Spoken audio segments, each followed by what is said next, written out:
નમસ્કાર મિત્રો દેશ અને દુનિયાના સુપરફાસ્ટ સમાચારમાં તમારું સ્વાગત છે।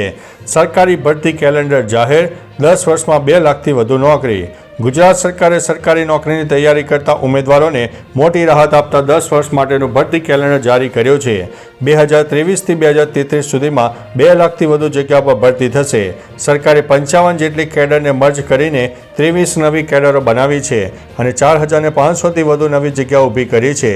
શિક્ષણ વિભાગમાં સૌથી વધુ 94353 અને ગૃહ વિભાગમાં 43389 જગ્યાઓ ભરતી થશે। મિત્રો, અન્ય મહત્વના સમાચારની વાત કરીએ તો સુરતમાં હર્ષ સંઘવી ગરબે ઘૂમ્યા, ઓપરેશન સિંદૂર થીમ ઉપર। નવરાત્રિમાં સુરતમાં હજારો ખેલૈયાઓ ઉત્સાહભેર ગરબે ઘૂમી રહ્યા હતા। ગૃહ રાજ્યમંત્રી હર્ષ સંઘવી અને ધારાસભ્ય સંગીતા પાટીલે ઝણકાર નવરાત્રિ મહોત્સવમાં આરતી કરીને ખેલૈયાઓ સાથે ગરબાની રમઝટ માણી। આ સાથે ઉમિયાધામ ખાતે ઓપરેશન સિંધુની થીમ પર આધારિત મહાઆરતીનું આયોજન કરાયું। જહાંગીરમાં બાદમાં 400 મીટર લાંબા રોડ પર 4000 લોકો એકસાથે ગરબા ઘૂમતા ભવ્ય દ્રશ્ય સર્જાયા હતા। મિત્રો, અન્ય મહત્વના સમાચારની વાત કરીએ તો 2 દિવસ હજુ પણ વરસાદની આગાહી, 146 ડેમ હાઈ એલર્ટ ઉપર। ગુજરાતમાં આગામી 2 દિવસ કચ્છ અને સૌરાષ્ટ્રમાં ભારે વરસાદની આગાહી છે। હવામાન વિભાગે ગીર સોમનાથ, કચ્છ, દ્વારકા, પોરબંદર, જૂનાગઢ, રાજકોટ અને અમરેલીમાં યલો એલર્ટ આપ્યું છે। રાજ્યમાં સિઝનનો કુલ 115% વરસાદ નોંધાયો છે, જેમાં કચ્છમાં સૌથી વધુ 140.23% વરસાદ છે। નર્મદા ડેમ 97.32% અને 206 જળાશયો 95.10% ભરાયા છે, જેના પગલે 146 ડેમ હાઈ એલર્ટ ઉપર છે। મિત્રો, અન્ય મહત્વના સમાચારની વાત કરીએ તો ટ્રોફી વિવાદ, નકવીનો જવાબ, હું કાર્ટૂનની જેમ ઊભો રહ્યો। એશિયન ક્રિકેટ કાઉન્સિલની બેઠકમાં બીસીસીઆઈએ એશિયા કપ ફાઇનલમાં ટ્રોફી રજૂ ન થવા બદલ સખત વિરોધ નોંધાવ્યો। બીસીસીઆઈના સવાલ પર પાકિસ્તાન ક્રિકેટ બોર્ડ અને એસીસીના ચીફ મોહસિન નકવીએ સ્પષ્ટતા કરી। તેમણે કહ્યું કે એસીસીને ક્યારેય લેખિતમાં જાણ કરાઈ નહોતી કે ભારતીય ટીમ મારી પાસેથી ટ્રોફી સ્વીકારશે નહીં। હું કોઈ પણ કારણ વગર કાર્ટૂનની જેમ ઊભો રહ્યો હતો। મિત્રો, અન્ય મહત્વના સમાચારની વાત કરીએ તો અમેરિકામાં શટડાઉન, 9 લાખ કર્મચારીઓ રજા પર।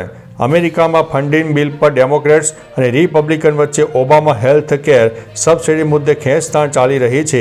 બુધવારે રાત્રે 12 વાગ્યા સુધીમાં બિલ પાસ નહીં થાય તો સરકારી ફંડિંગ બંધ થઈ જશે, જેને સરકારી શટડાઉન કહેવાય છે, જેથી લગભગ 9 લાખ સરકારી કર્મચારીઓને ફરજિયાત રજા ઉપર જવું પડી શકે છે।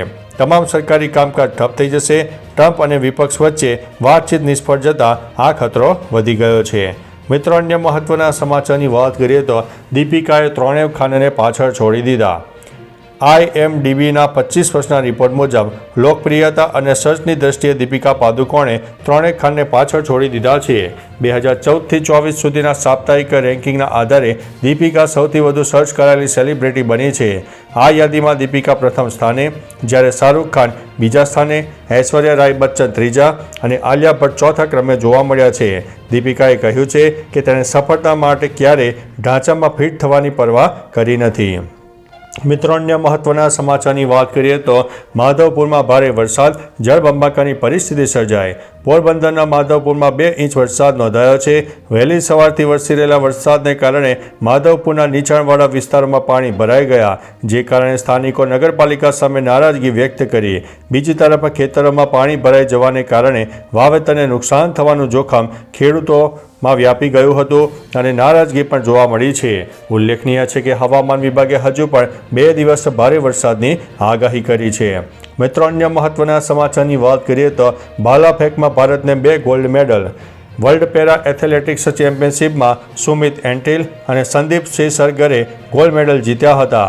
સુમિત એન્ટિલે F64 અને સંદીપ સરગરે F45 સેક્શનમાં ભાલાફેંક સ્પર્ધામાં શ્રેષ્ઠ પ્રદર્શન આપ્યું, જે કારણે ભારતને મેડલ ટેબલમાં ટોપ 5 સ્થાન મળ્યું છે।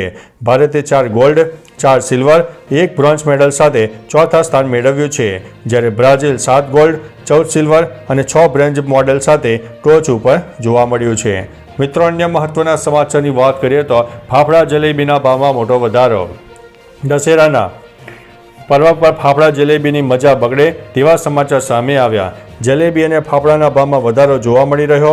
ફાફડાનો ભાવ પ્રતિ કિલો 740 રૂપિયા અને જલેબીનો ભાવ 860 રૂપિયા સુધી પહોંચી ગયો, જ્યારે ઘી અને મીઠાઈ સાથેની જલેબીનો ભાવ 900 રૂપિયા પ્રતિ કિલો છે।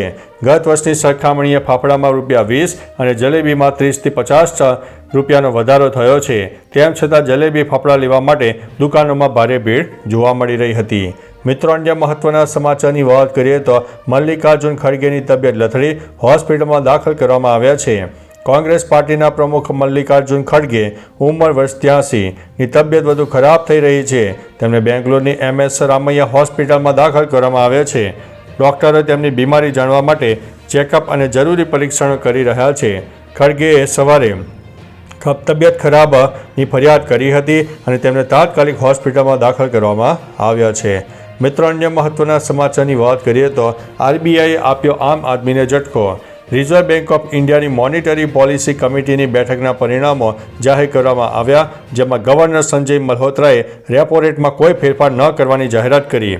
29 સપ્ટેમ્બરથી શરૂ થયેલી આ બેઠક 1 ઓક્ટોબર સુધી ચાલી હતી। એનો મતલબ એ છે કે ઓગસ્ટ બાદ ઓક્ટોબરની બેઠકમાં પણ રેપો રેટ 5.5% પર યથાવત રહ્યો, જે કારણે લોન EMIમાં ઘટાડો થશે નહીં। આ બેઠકમાં RBIના 6 સભ્યોએ ભાગ પણ લીધો હતો। તો ચાલો મિત્રો, ફરીથી દેશ અને દુનિયાના સુપરફાસ્ટ સમાચાર લઈને મળતા રહીશું। ત્યાં સુધી અમને રજા આપશો। નમસ્તે।